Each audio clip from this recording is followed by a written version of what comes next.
Ang batang humihingi ng tubig. Noong 2018, nangyari ito sa isang pamilya na kakalipat lang sa isang subdivision sa Cavite. Maganda ang bahay, mura ang renta, kaya hindi na sila nagdadalawang isip.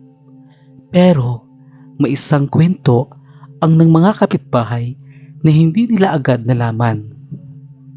May batang nalunod sa dating puso sa likod ng bahay na iyon.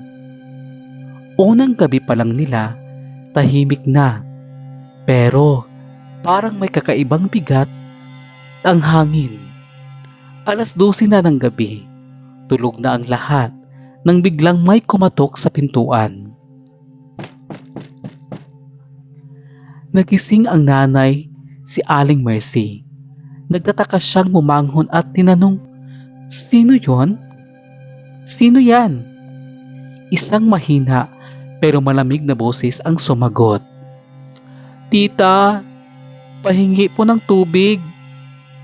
Nagulat siya, boses ng batang lalaki. Agad niyang binuksan ang pinto, pero walang tao sa labas. Tanging ang malamig na hangin lang ang sumalubong sa kanya. Kinabahan siya, pero inisip niyang baka nananaginip lang siya.